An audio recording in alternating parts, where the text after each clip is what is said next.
A gente vai falar hoje muito sobre um pensamento do humano, sobre o contexto atual, sobre economia, sobre design. E para fazer essa conexão e esse momento onde a gente está tentando trazer as pessoas para uma conexão com o eu, né, estar presente, a gente vai propor fazer um Energizer. Só que é um Energizer um pouco mais calmo hoje. Não é um Energizer para vocês pularem, cantarem e se energizarem, é um Energizer para vocês estarem presentes e se conectarem um pouco mais com o conteúdo que a gente vai falar. Então, ele vai funcionar da seguinte forma. Eu vou contar, quando eu falar para vocês começarem, né, vocês vão respirar, segurar o ar, eu vou contar até 3, e aí vocês vão soltar o ar. Eu vou contar até 3 de novo, vocês respiram. Ok? Vamos lá, pode começar. Respira. 1, 2, 3, expira. 1, 2, 3, respira. 1, 2, 3, expira. Mais uma vez. 1, 2, 3, inspira. 1, 2, 3, expira. É isso. Era esse momento só para a gente fazer uma conexão, vocês estarem presentes e a gente começar a construir essa reflexão. Tá bom? Então, Bruna. Ok. Bem, meu nome é Bruna. Eu sou CEO da Laje. Quem conhece a Laje aqui, por favor, levantem a mão. Que bom! Para quem não conhece, a Laje é uma plataforma de inovação do ecossistema da Ana Couto.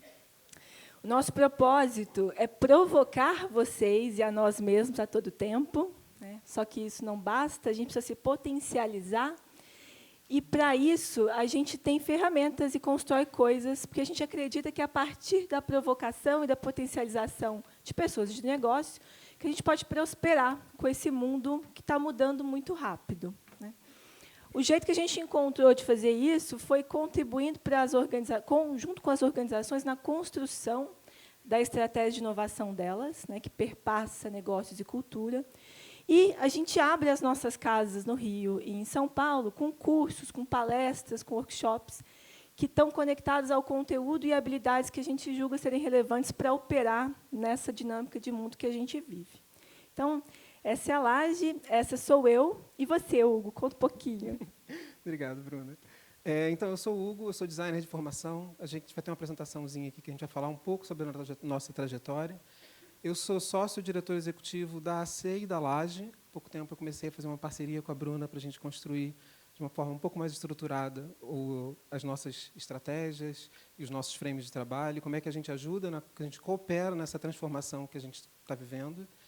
E é isso, eu sou designer de formação, já falei. Enfim, eu vou falar um pouco mais para frente.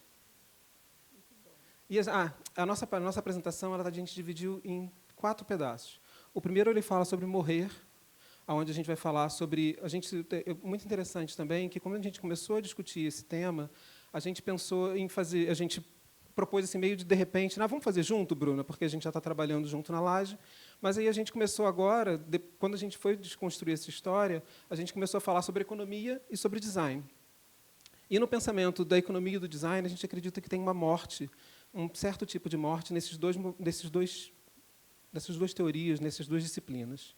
Só que a gente vai falar também sobre renascimento, como é que está renascendo a partir disso. E a gente vai falar sobre inovação, né, como é que a gente está inovando dentro desses contextos de transformação. E a gente vai falar sobre uma unificação. A gente é super ambiciosa aqui na nossa palestra, onde a gente quer falar um pouco sobre economia, a gente quer falar um pouco sobre design, e a gente quer falar sobre um pensamento de unificação. E aí a Bruna vai falar um pouco sobre economia. Legal. Bem, então, na verdade, esse diálogo, né, que está sendo construído entre Hugo e eu aqui, é um diálogo de entender que, dado a maneira como o mundo está evoluindo, a economia ela tem um caminho, né, que ela perpassa por momentos de crise e perpassa por momentos de bonança, etc. E o design também tem um caminho, né, Hugo? Que ele... É um caminho que segue meio em paralelo com a economia, né? O design ele surge ali como uma ferramenta para auxiliar na construção de mundo. Exato. E a gente vai coincidindo esses momentos. E a nossa discussão aqui é justamente tentar falar sobre aonde estão esses encontros e onde está essa potencialização da união das duas frentes. E o que isso tem a ver com a estratégia da inovação, né? Tomara que a gente consiga concluir nesse processo. Bem, então, sob essa perspectiva da economia, né? Eu sou economista de formação E é muito curioso, porque toda a nossa discussão aqui, nosso debate, ela coincide com esses últimos... A minha trajetória, né, profissional, ela coincide com esses últimos 15 anos do pensamento, da organização sistêmica econômica, que perpassa por isso. Então, a gente teve um momento de um modo de produção, ele estava voltado para a agricultura, isso teve um intervalo de tempo, depois veio a Revolução Industrial, a economia passou a perpassar por isso. E, nos últimos 15 anos, os ciclos, né, de evolução de como o sistema econômico se desenvolve, ele passou por serviço, passou por experiência, estamos em dados, e agora a gente está numa nova inflexão de um novo sistema, que a gente está chamando de economia de confiança. E, quando a gente começa a falar da primeira morte, né, que é a morte do modelo econômico como ele está hoje, eu fiquei refletindo muito a minha jornada ao longo desses 15 anos. Então, eu trabalhei, durante parte desse tempo, muito fortemente com compras e vendas de empresas, né, com fusões e aquisições. E é muito interessante, porque a gente fazia análise econômica sobre essa perspectiva, ela vai se tornando muito transacional. Então, eu me lembro que teve um momento da minha carreira que era tão transacional, no sentido de uma empresa está comprando a outra, e a gente está fazendo a valorização, observando quanto vale aquele negócio, que chegou um ponto que eu não conseguia nem enxergar mais quem eram aquelas empresas, né? Eram quase que letras de um alfabeto, né? A ou B, e a contabilização da valorização daquele negócio, ele era basicamente era virtual, né? Você debita o valor de uma empresa, de uma compra, e dá para outra. Então, começou a fazer muito pouco sentido. E aí eu fiz essa conexão aqui com essa morte, né? E, obviamente, por isso que eu me desconectei desse pensamento e me aproximei da lógica do design enquanto processo, e é sobre isso que a gente vai falar. Bem, mas então a economia ela tem uma serventia. Vou perguntar para vocês, para que serve a economia, gente? O que é economia para vocês? Também. O que mais? Gestão de recursos. Ciência humana. O que mais? Comportamento.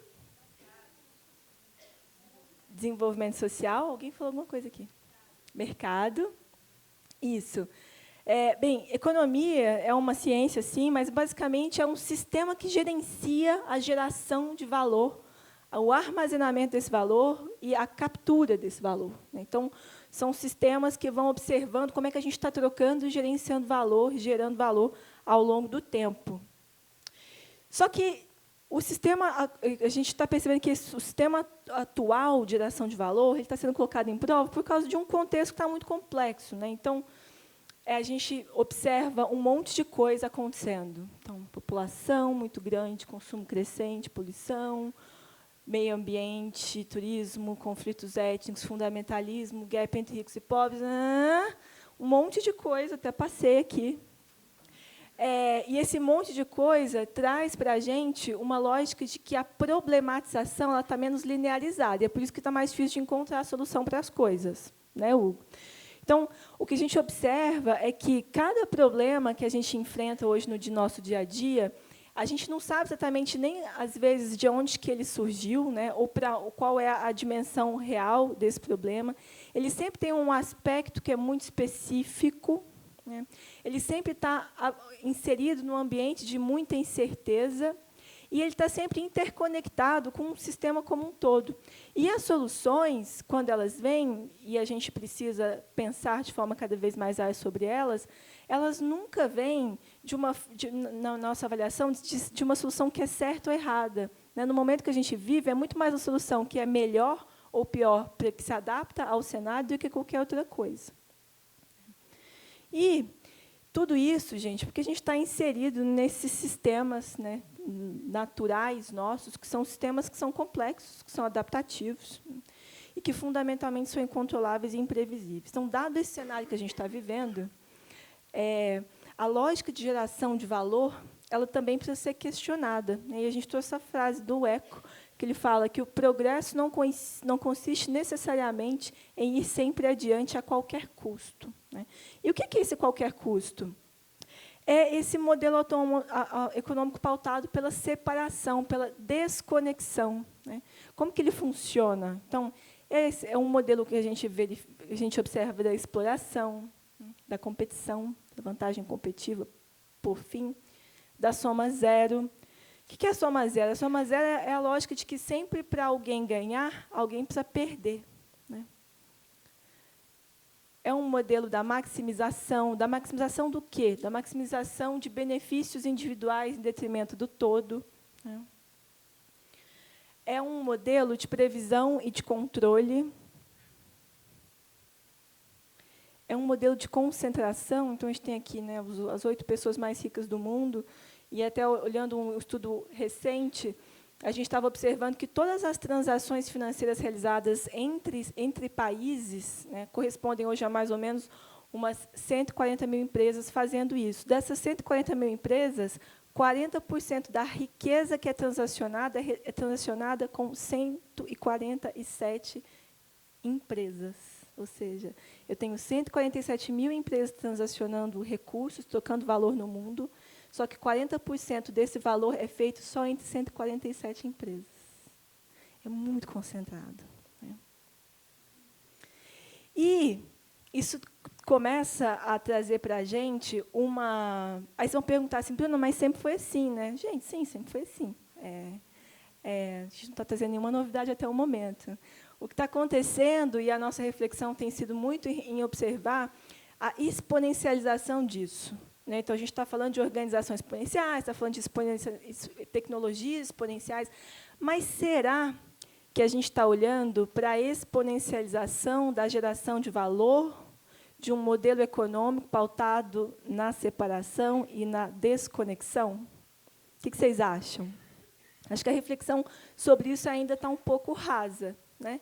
E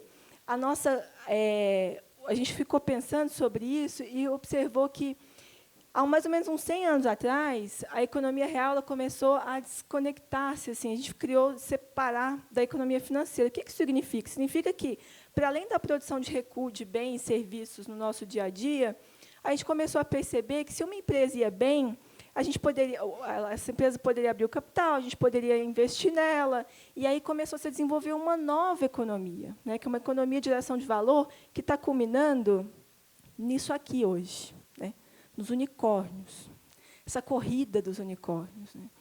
E é uma corrida de entender de que forma que o valor, né, a lógica financeira, ela está saindo agora de, basicamente, investir necessariamente em mercados que estão dando menos rentabilidade, porque a economia real está difícil de crescer.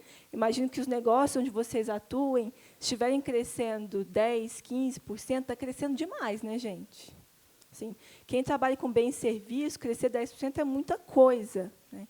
E, para a maioria dessa abundância de recursos que a gente tem hoje, investir nesses ambientes, como o retorno é muito menor, começou-se a migrar para um outro tipo de lugar, que são essas startups, né, que, em 2 anos, alcançam $1 bilhão, e a gente está construindo isso como narrativa. E aí a gente começou a observar, então, que será que a gente está caminhando para um lugar de achar que a nova economia está pautada nessas grandes startups, nessa corrida louca para chegar no $1 bilhão, por si só, como desenvolvimento de uma nova lógica, de uma nova ótica econômica? Essa é a nossa reflexão, né, Hugo? Para a gente, nos parece que é o mesmo modelo de concentração de capital, né? As pessoas estão, na verdade, tentando maximizar o investimento delas em ambientes onde eles consigam ter esse resultado. Porque, se a gente pegar, por exemplo, as 3 unicórnios do momento, Lyft, Uber, Netflix, e observar o bottom line delas, elas dão prejuízos de bilhões, né? E, quando elas dão prejuízos de bilhões, a perspectiva de resultado disso no longo prazo, ela não necessariamente entrega o valor do que as pessoas estão investindo ali. Então, o que está acontecendo é mais uma bolha especulativa na nossa percepção, né, de entrada e saída dentro dessas organizações para maximizar de novo a concentração de capital de uma pequena participação de pessoas. Então, a gente trouxe essa lógica porque isso traz para a gente uma visão de curtíssimo prazo e de curto prazo. Então, toda a lógica econômica que a gente constrói, que a gente observa, ela sempre é pautada nos desafios de curto e longo prazo. Eu imagino que, dentro das organizações de vocês, por exemplo, vocês percebam muitos desafios das construções de projetos que talvez demandem mais tempo, mas não vão ser aprovados, porque é possível que exista uma liderança que vai sair daqui 2 anos, né, e ela não vai se beneficiar da implementação desse projeto, portanto, esse projeto não vai acontecer. Quem já viveu isso aqui? Imagino que muita gente, né? Imagine que agora, então, ao invés de a gente observar curto e longo prazo, a gente está observando curtíssimo e curto prazo, né? Por isso que a gente está falando da exponencialização da geração de valor.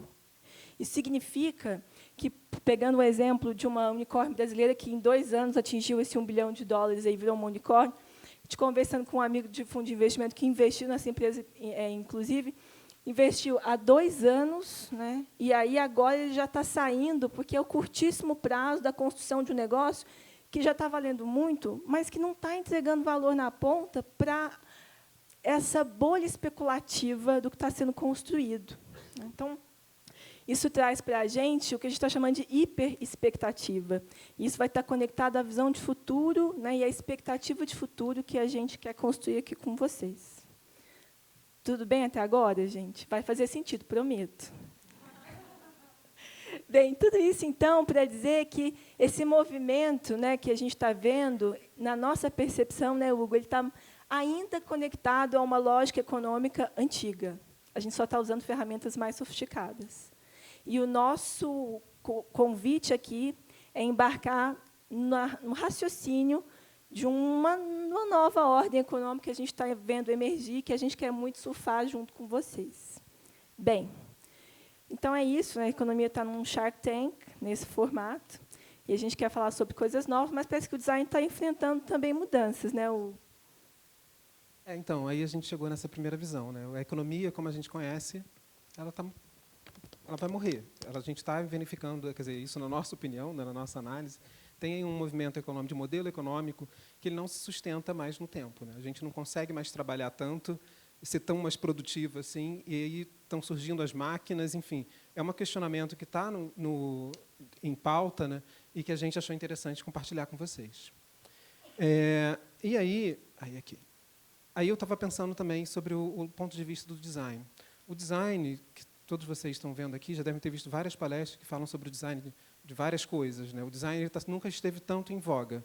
Mas, ao mesmo tempo, eu comecei a fazer uma reflexão, a gente começou a fazer uma reflexão sobre o papel do design. E eu aprendi isso aqui na faculdade, né? Que design é um veículo que reflete diretamente seu tempo. Então, se a economia está em transformação, o que está acontecendo com o design também? Pegando pela teoria também, quando a gente fala sobre o design que reflete seu tempo, né, a gente tem essa palavra que fala sobre o espírito do tempo, que é o Zeitgeist. O Zeitgeist é muito utilizado para se referir ao design, justamente porque o design ele tem que refletir esse espírito do tempo. Tá, então, que espírito do tempo é esse que a gente está vivenciando?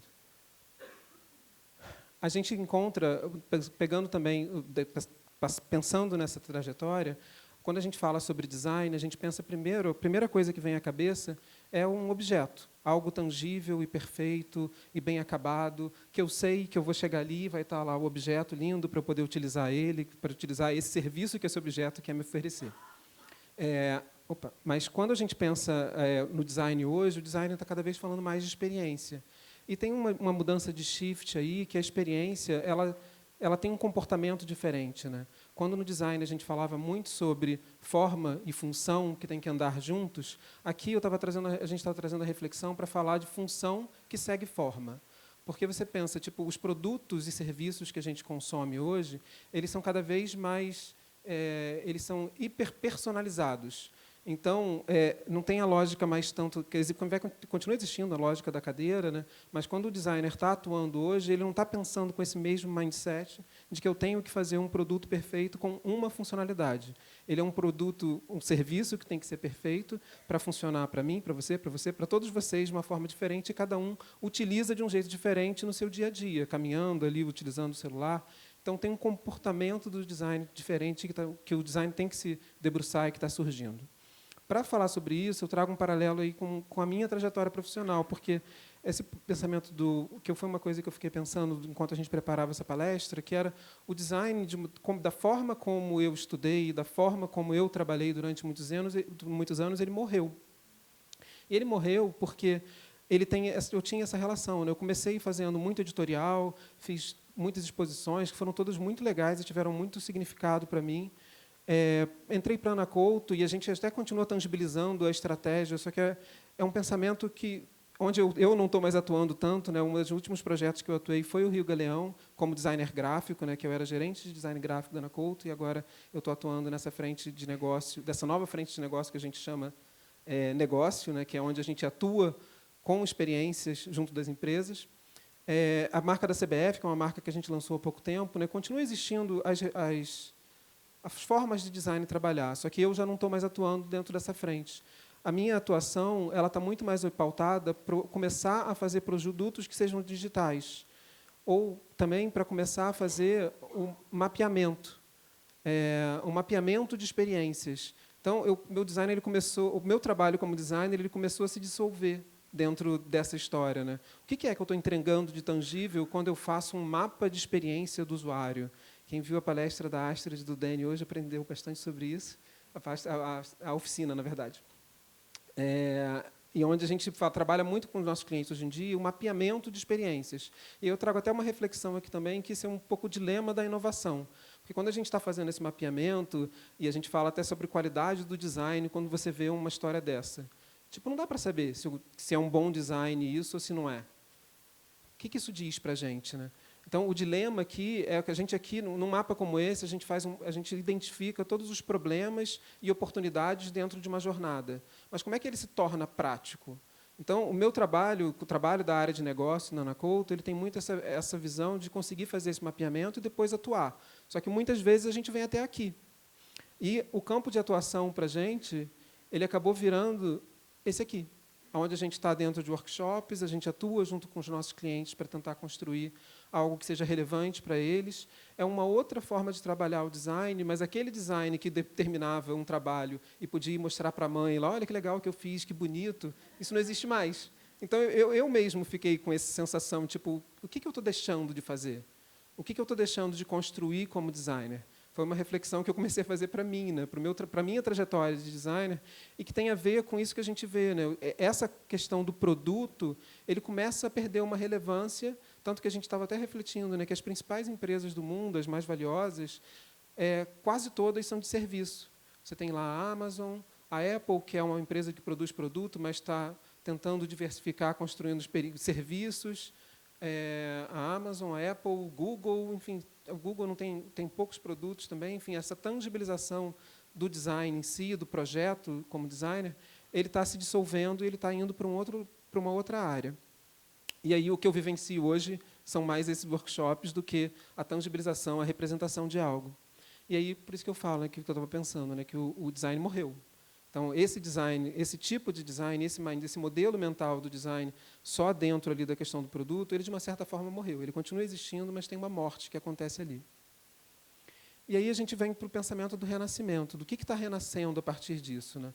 A gente fala que a Idade da Pedra, né, ela não acabou por falta de pedras, né? Não foi por falta de necessidade de representar elementos ou de criar objetos para a gente que o design está tendo essa morte. Não foi por falta de pedras que deixou que a Idade da Pedra acabou, né? E essa morte ela traz uma oportunidade para a gente, uma oportunidade para a gente construir algo novo.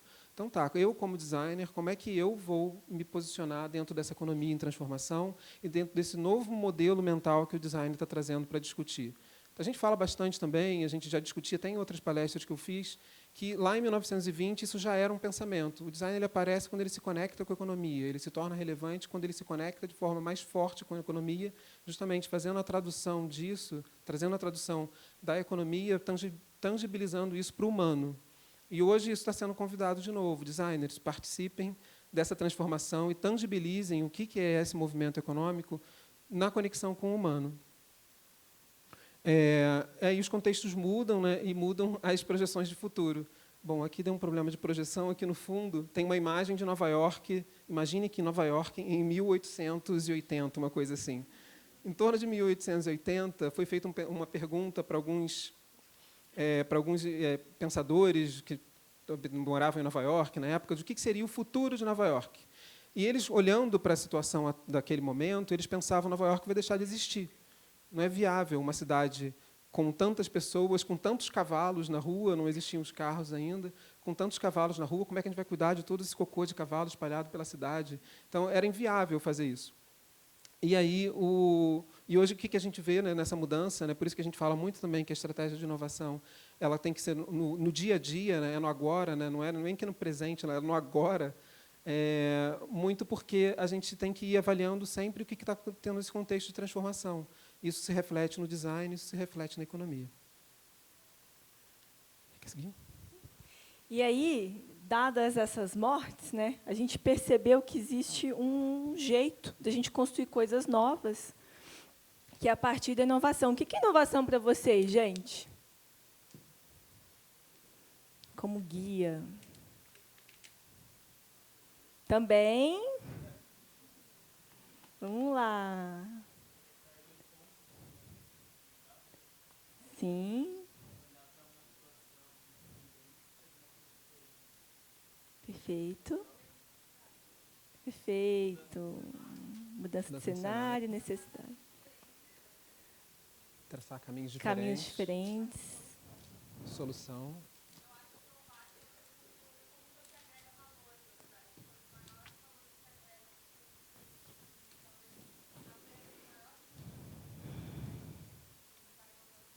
Perfeito. Inovação é tudo isso, e para a gente, a própria palavra diz, é uma coisa muito simples, né? Inovação, algo novo em ação.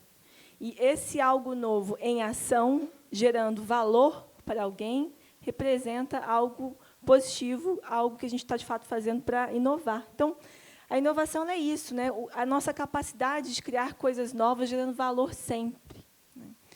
Só que a gente percebeu, né, a gente está construindo aqui essa narrativa, e a inovação, para nós, ela só se dá no presente.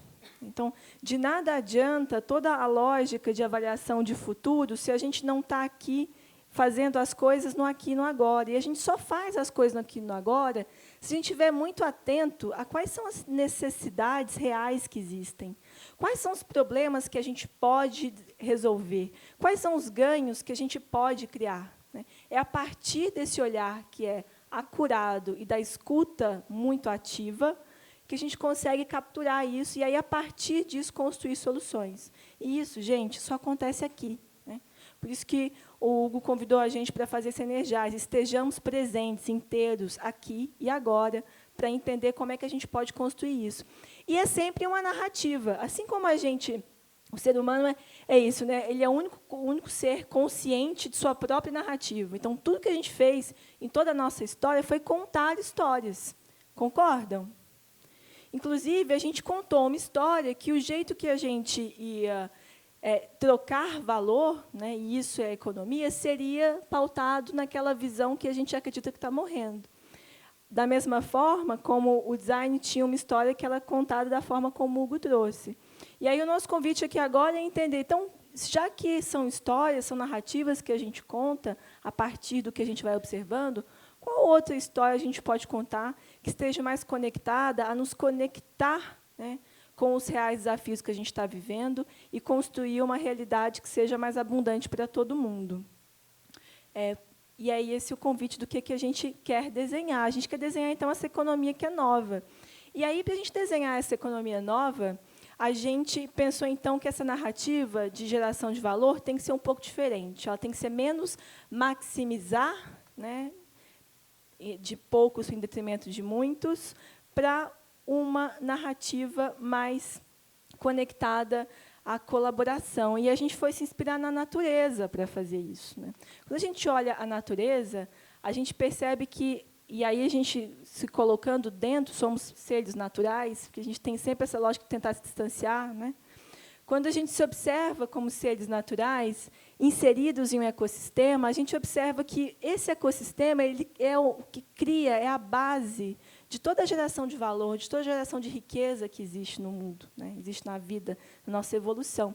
E essa foto, ela é muito bonita, ela traz para a gente toda a lógica de que essa nova economia, esse novo jeito da gente gerar valor, ele parte da lógica, né, a gente acredita que a evolução ela é muito mais inteligente, ela é muito mais robusta e diversa e englobadora, né? Quando a gente observa que, na vida, a gente tem uma célulazinha que ela tem diversas potencialidades, a gente chama de células totipotentes. Essas células elas vão se multiplicando, cada uma com uma função, para desenvolver alguma coisa dentro dos organismos, né? E elas vão se multiplicando e vão se somando e vão criando círculos que, inclusive, depois o ágil e os modelos alteridos se incorporam, né, dos ciclos alinhados. E isso vai fazendo com que essa diversificação, essa multidisciplinariedade, essa colaboração entre todos esses seres vão criando coisas muito robustas, né, organismos muito desenvolvidos.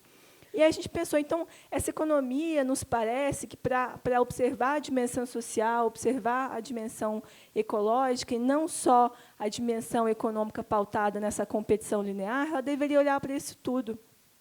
E é a partir dessa valorização, então, de múltiplas perspectivas e do acesso à inteligência e sabedorias coletivas que a gente pode responder à construção de soluções ligadas àquele mundo lá de trás que a gente viu, né?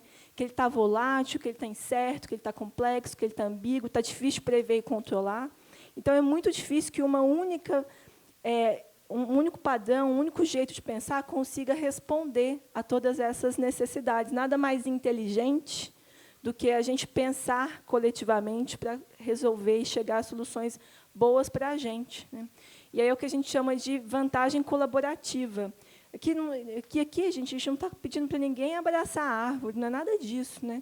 É só um convite para enxergar que o fato de, em níveis distintos, haver colaboração e haver competição é a riqueza e a importância de a gente construir algo que faz sentido e que isso a natureza já mostrou que funciona. É que a gente se descolou dela. Vamos voltar e observar. E, de novo, a gente não está dizendo que é fácil, né, Hugo? Não é fácil. Ontem a gente estava em várias palestras, oficinas aqui, falando, por exemplo, dentro das organizações, da dificuldade que é o conflito geracional, né? Então, de pessoas que têm formações, vieram de mundos distintos, conviver e convergir. Não é fácil, mas acho que talvez o problema é a gente observar que o conflito é algo ruim. O conflito não é algo ruim, ele é algo importante, que, se a gente tiver um alinhamento, ele ajuda a gente a chegar em uma condição melhor, né, maior. Então, essa é a nossa crença de que, para competir, a gente vai ter que cooperar. Isso é uma coisa boa. E está ligado a algo que a Juliana Paulucci trouxe na palestra dela ontem, que é o mindset da inovação, né? Então, assim, é muito fácil também para a gente aqui, né, Hugo, falar, vamos, agora, galera, todo mundo de mãos dadas, go, né? Não é assim que acontece. Não é fácil colaborar. Para colaborar, a gente tem que desenvolver empatia. E desenvolver empatia requer a gente se mostrar vulnerável, né? A gente só se conecta com o outro se a gente se mostra vulnerável, se a pessoa consegue enxergar que ali existe também um ser humano, né? Que as pessoas têm problemas reais, a vida tem as suas questões, e que a gente tem uma visão de mundo que pode ser construída juntos. Faz sentido, gente?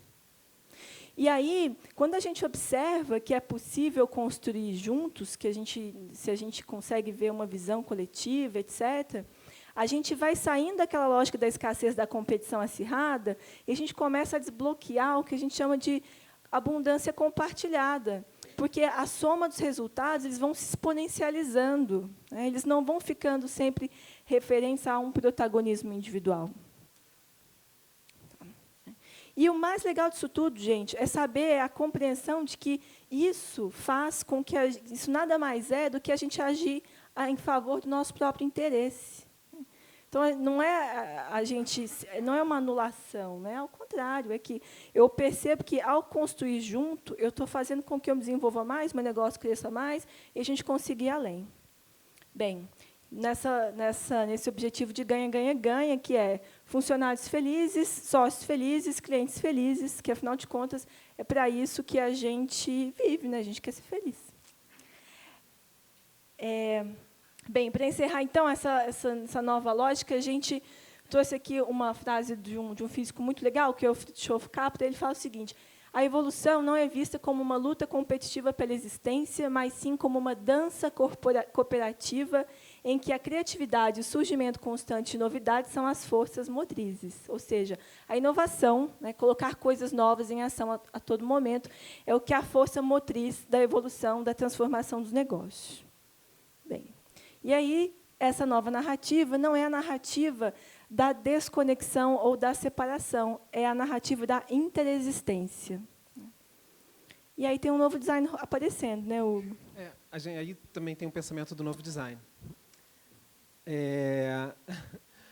O que significa isso, né? Tipo, só para fazer um frame com o que a Bruna estava falando, né, a gente trouxe ali esse humano e o econômico, né, eles às vezes parecem meio desconectados, né, um mais frio do que o outro.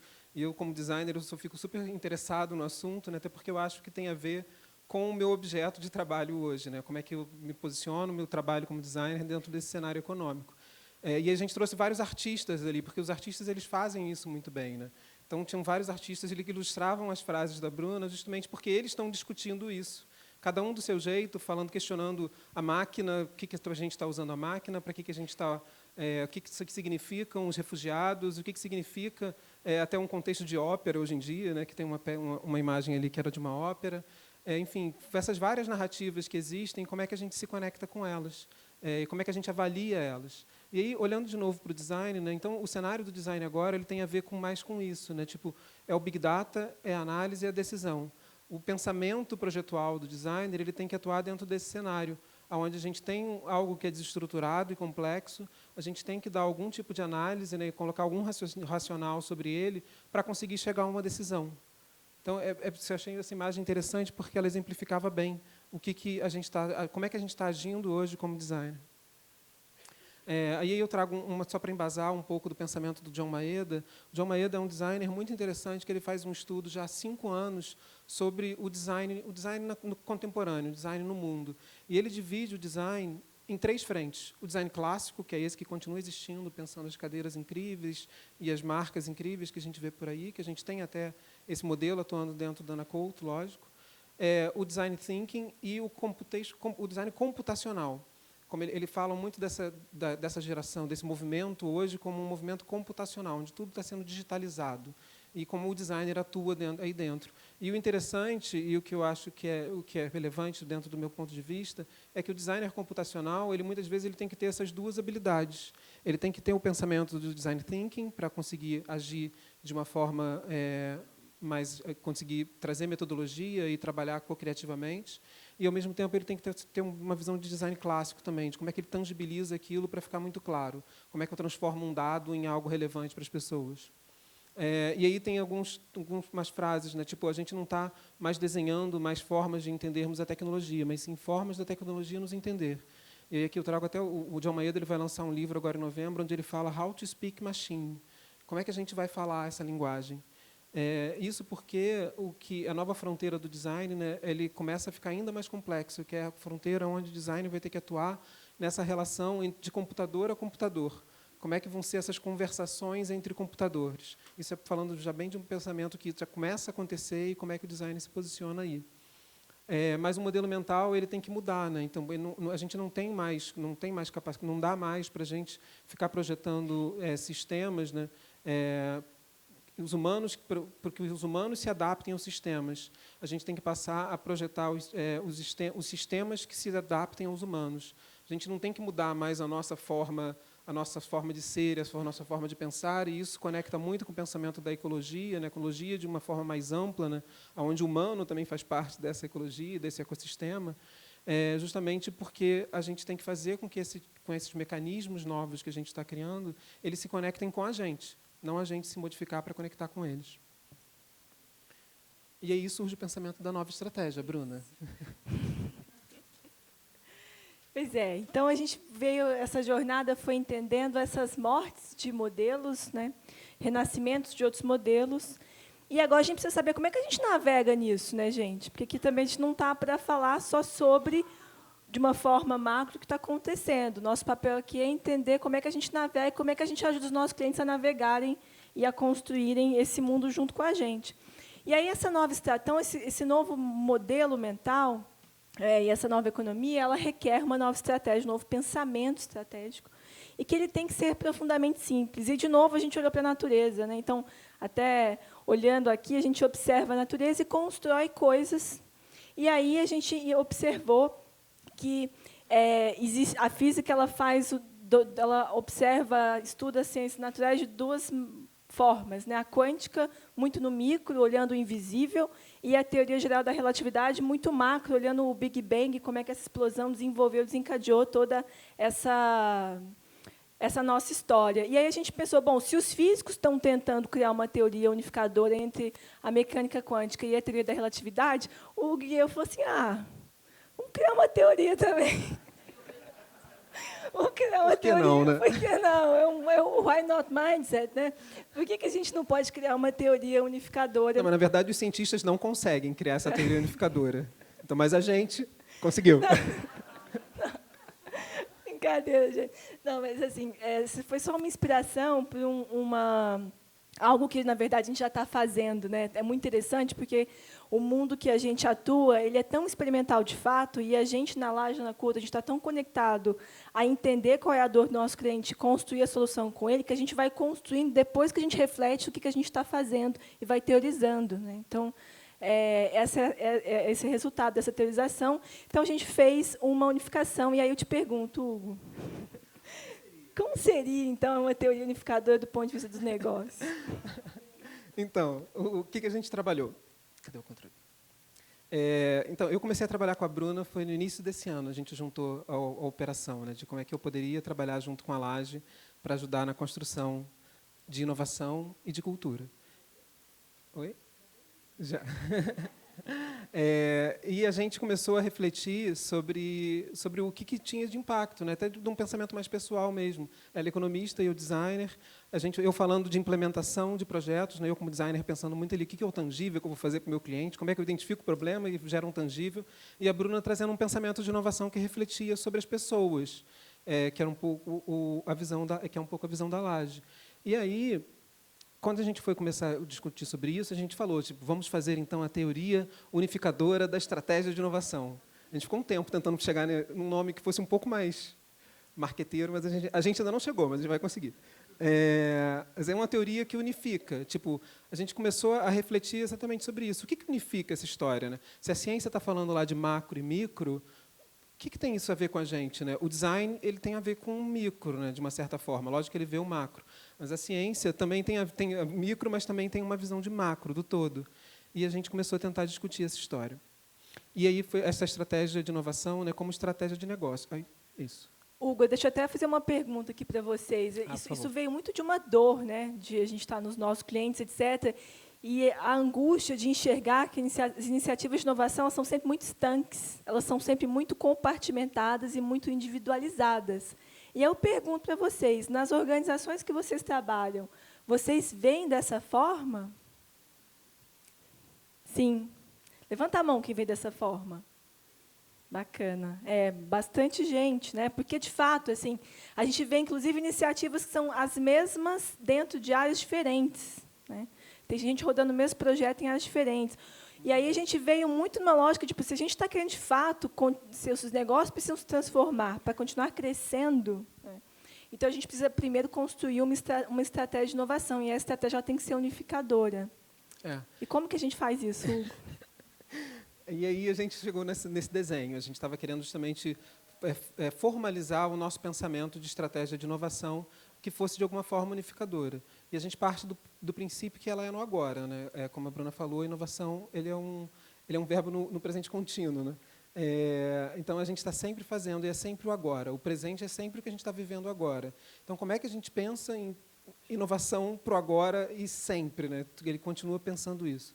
E a gente pensou que do agora ele tem que se expandir. Não adianta a gente pensar em inovação olhando só para frente. A gente também tem que olhar para trás. Esse foi o primeiro racional, né? Só que, como designer, né, e como o projetor aqui, ele só me possibilita fazer essa visão de duas dimensões. E aí, então, é o para frente e o para trás. Aonde o para frente e o para trás, eu vou começar a mapear o tempo. E o tempo ele me leva a um futuro provável. Se eu não mexo em nada, tipo, eu tenho um futuro provável que vai acontecer. Se eu não atuo nessa trajetória, provavelmente ela vai se dar como vem acontecendo nos últimos anos. Se eu não mexer nela, ela tende ou a acabar, né, ou a seguir num mesmo padrão. E aí a gente começou a pensar, então, tá, a gente viu algumas referências, isso aqui, parte disso daqui não foi a gente que inventou, né? A gente juntou algumas referências, tendo um pensamento ali sobre, na física, né, a teoria da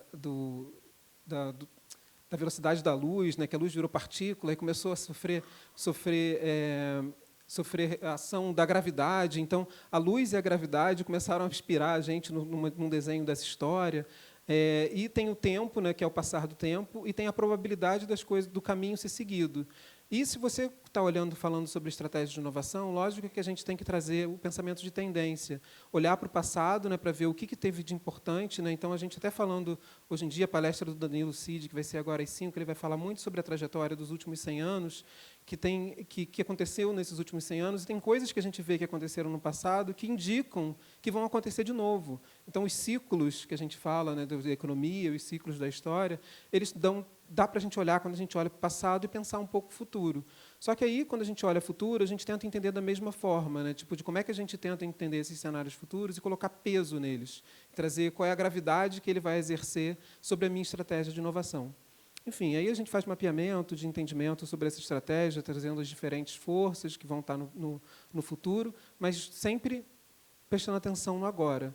Mas, quando a gente faz o traçado da estratégia e do caminho, né, que essa inovação vai perseguir, com certeza ele vai sofrer pressão de alguns desses momentos. Mas sabendo que não adianta a gente... Por isso que a gente fala que, quando a gente faz esse frame, ele não pode ser simplesmente essa versão em 2 dimensões. A gente tem que expandir ele e trazer uma visão tridimensional para esse frame. Porque, diferente das narrativas que são lineares, né, que a gente vai pensando, fazer isso, depois aquilo, tem uma visão que a gente tem que começar a exercer, que é a visão do ecossistema, que ela não é simplesmente linear.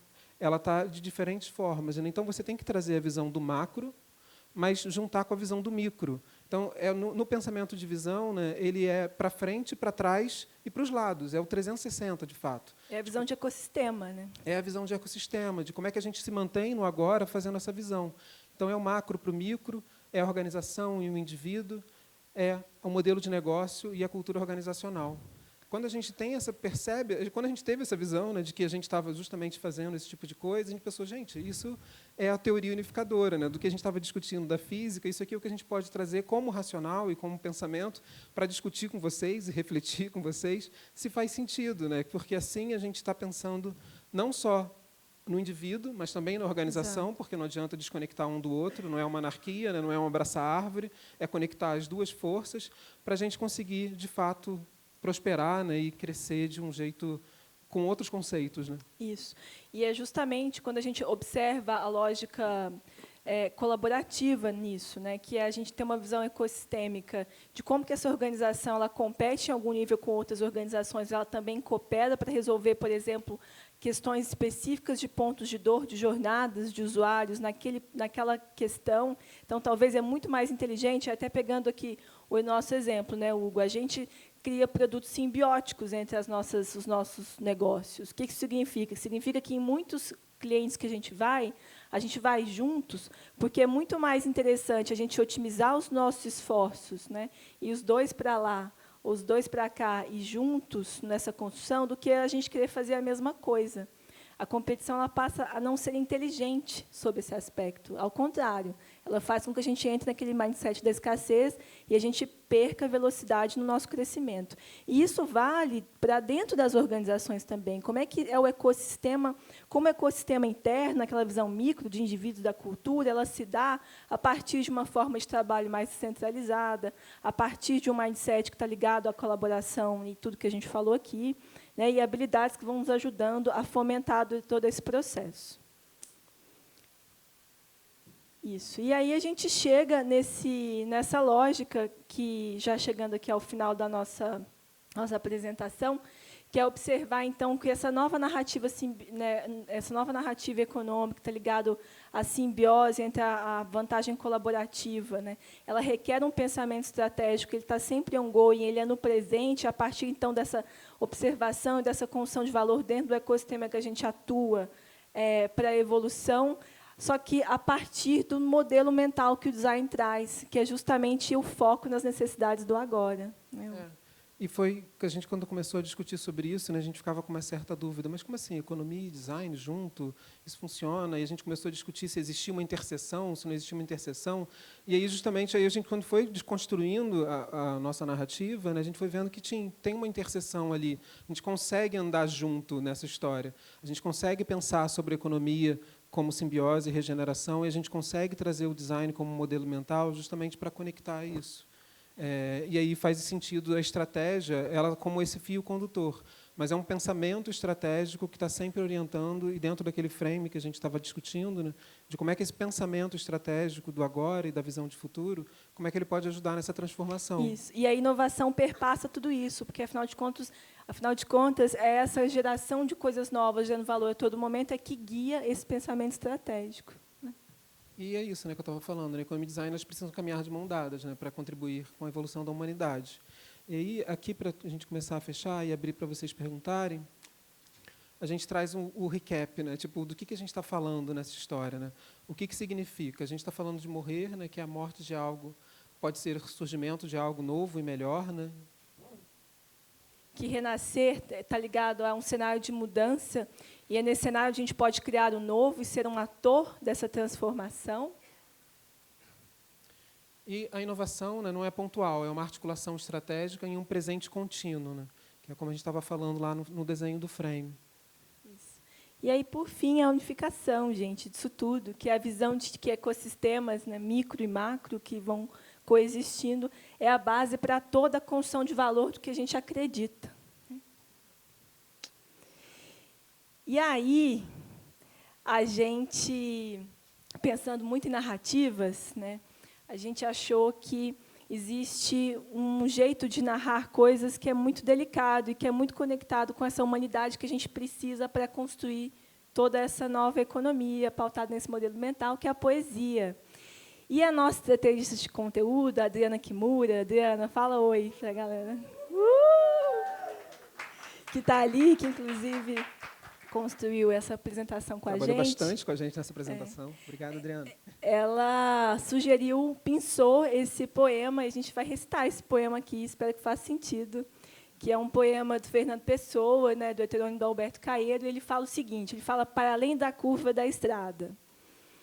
Para além da curva da estrada, talvez haja um poço, e talvez um castelo, e talvez apenas a continuação da estrada. Não sei nem pergunto. Enquanto vou na estrada antes da curva, só olho para a estrada antes da curva, porque não posso ver senão a estrada antes da curva. De nada me serviria estar olhando para outro lado e para aquilo que não vejo. Importemo-nos apenas com o lugar onde estamos. Há beleza bastante em estar aqui e não noutra parte qualquer. Se há alguém para além da curva da estrada, esses que se preocupem com o que há para além da curva da estrada. Essa é que é a estrada para eles. Se nós tivermos chegar lá, quando lá chegarmos, saberemos. Por ora, só sabemos que lá não estamos. Aqui, há só a estrada antes da curva, e antes da curva, há a estrada sem curva nenhuma. Então, a inovação, gente, é no presente, né? E só cabe a nós querermos construir isso, juntos e unidos, não é isso, Hugo? E a gente trouxe uma frase que aí conecta até com a palestra do Danilo, que vai ser agora às 5, que a gente, essa frase aqui, em 1920, foi um momento de grande transformação também para a sociedade. Né? Surgiu o Bauhaus, a Revolução Industrial, uma série de coisas lá nos anos 20. O modernismo, enfim, uma série de coisas interessantes. E eu peguei essa frase dentro de um dos fundadores da Bauhaus, que é o Ho Hausmann, e ele fala de "The new human must have the courage to be new". Tipo, esse novo humano tem que ter a coragem de ser o novo. Então, a gente foi construindo essa apresentação muito discutindo isso, né, que é uma mudança de modelo mental, é um olhar nesse 360, não é o modelo competitivo. Enfim, tem uma série de coisas que dependem do humano, e é só através do humano que a gente vai conseguir construir. Então, é um convite para que todos se sensibilizem com essa história e façam a sua transformação. Obrigada, gente.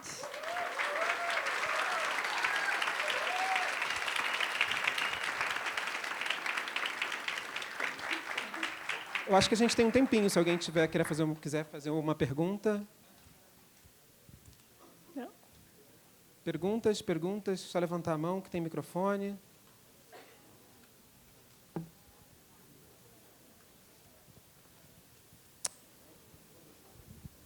Oi, boa tarde. Meu nome é Flávio. Parabéns pela Olá, apresentação, pelo conceito apresentado. Eu me identifiquei muito com a metodologia do Teoria U, com o que vocês falaram. De certa forma, vocês abordaram um pouco a quebra, né, do eu com outro, eu com a natureza. Trouxe esse futuro emergente para o presente. Mas eu quero saber, uma dificuldade bem grande que eu vejo aí nas organizações, nas novas escolas, é como medir o impacto disso tudo. Vocês têm alguma forma de medir esse impacto? Essa é uma ótima pergunta. A resposta é não sei. Eu acho que a gente tem discutido muito isso na Laje, inclusive, de quais possíveis formas a gente pode medir essa construção de valor para além dos indicadores de crescimento que a gente tem hoje, PIB, faturamento crescendo, bottom line, etc. Né? Eu acho que essa construção ela vai ter que vir, né? Mas eu não acho que ela tem que ser impeditiva para a gente construir. Talvez a gente consiga entender como é que a gente vai medir a hora que a gente estiver um pouco mais maduro nessa jornada. A gente, até nos frames que a gente trabalha, a gente coloca lá, quando está desenvolvendo um frame de trabalho como esse que a gente discutiu aqui, do modelo de inovação, a gente traz uma visão de futuro, né, que é essa visão de futuro que orienta a construção, né, que ela tem que ser revista, né, sempre. E a gente traz duas layers, né, um de negócio e outro de cultura. E a gente define quais são... A gente tem alguns requisitos, né, em cada uma dessas frentes, a gente define KPIs ali. Mas, lógico que o modelo de medição de sucesso dessa história ainda é muito... experimental. Mas Sim. a gente consegue ir ali validando se a coisa está funcionando, se está atendendo ao que a gente pensou como expectativa ou não. A métrica, eu acho que é assim, a gente está resolvendo o problema, né? Então, essa é a métrica. Sim. Se a gente está resolvendo, a gente está evoluindo. Agora, quais são os indicadores, a gente vai ter que construir juntos. Né? Perfeito. Obrigado. Obrigada a você. Outra pergunta ali. Oi, tudo bem? Acho que, somando ao que tu estava falando e um pouco a tua dúvida, eu acho que quando a gente está falando de mudança de cultura e mindset, a gente tem um grande desafio aí, que é a mudança do próprio sistema educativo no qual a gente funciona hoje. Sim. E daí eu queria saber se, enfim, como é que tem sido a experiência de vocês trabalhar, porque, pelo que eu entendi, vocês trabalham muito numa cocriação com os clientes, que perpassa por esses workshops e experiências que entram um pouco no território do educativo, mas também são muito do lado empírico. Então, eu queria saber quais dicas ou sugestões vocês dão para a gente começar, de repente, a mudar esse mindset em termos de educação. Assim. O que vocês acham que poderia ser feito?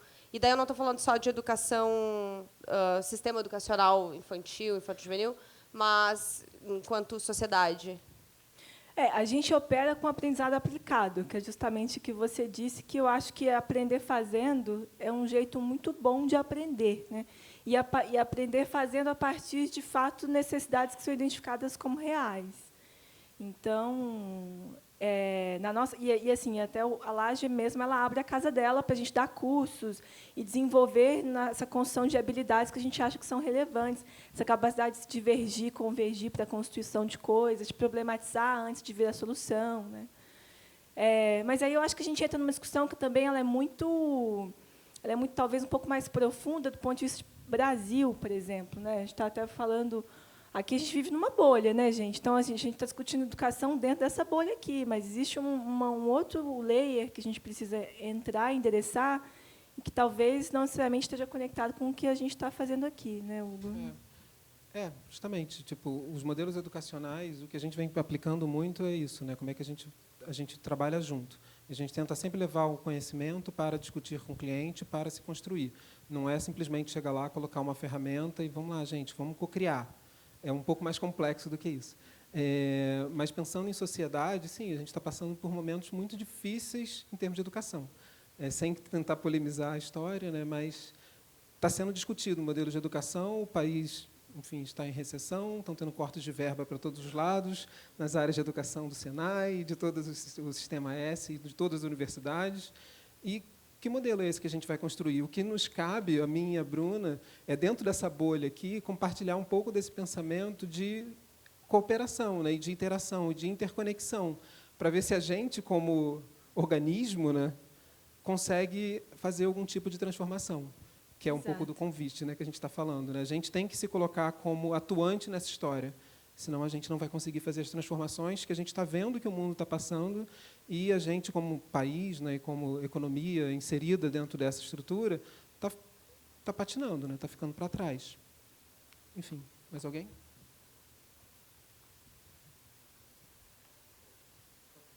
É a última, gente.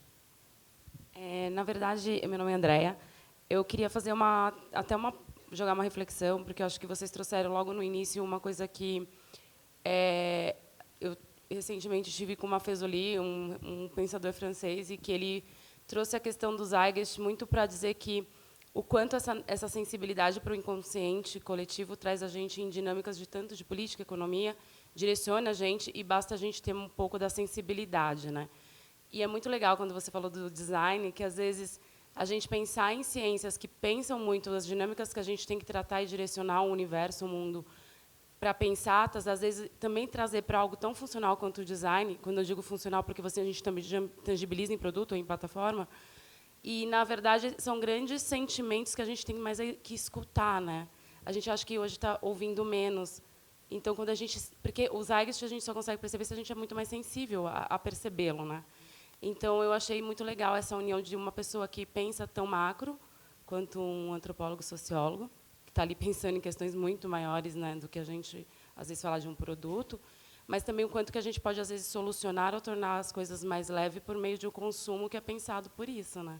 Então, é só para falar quanto que a academia e o mercado estão olhando para o mesmo lado, mas, às vezes, também não estão conversando junto, a gente não está se ouvindo. Né? Exatamente. A gente precisa dialogar. Né? Eu acho que o convite é o diálogo aberto. Quando a gente fala de... Eu sou super interessado em teoria, justamente porque eu acho que o design em si ele tem uma formação que possibilita que olhe para essa teoria e tente tangibilizar. Acho que acabou.